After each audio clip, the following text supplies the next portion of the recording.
Chapter 60. The Saints leave Nauvoo, September 1845 through September 1846. After the death of Joseph Smith, the mobs thought the church would go away, but it remained strong under the leadership of the apostles, and Nauvoo continued to grow.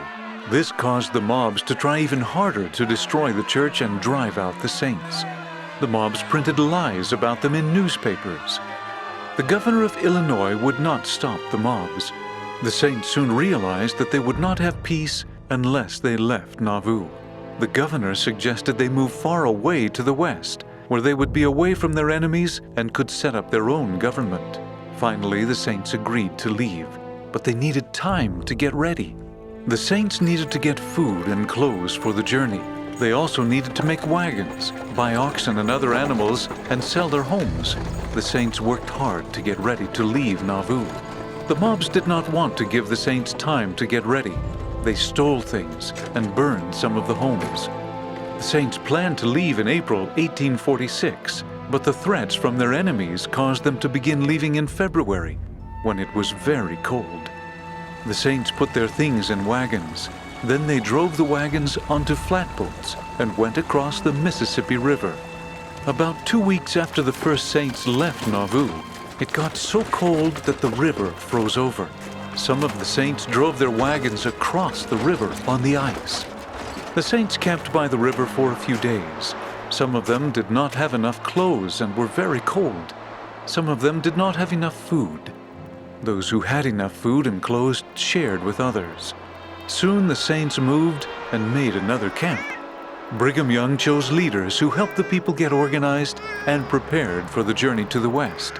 The saints who were traveling to the west were called pioneers. In March 1846, the pioneers began traveling west across Iowa. Their progress was slow because of bad weather, bad trails, and other problems. Brigham Young sent men ahead to find good places for other camps. These men cut trees and made log cabins. They also planted crops and built bridges across streams.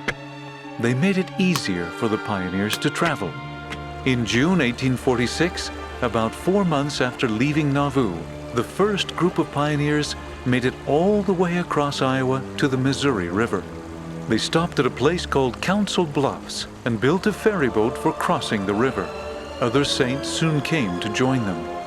While many saints had left Nauvoo in February 1846, many others stayed behind for a little longer.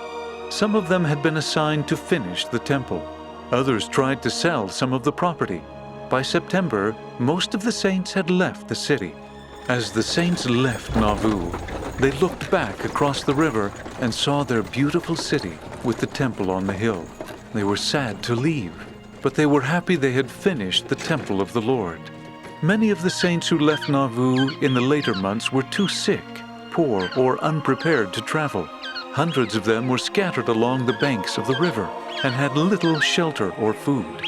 But the Lord helped them by sending flocks of small birds called quail, which the saints were able to catch and eat. When Brigham Young heard of the troubles of these saints, he sent some men to rescue them.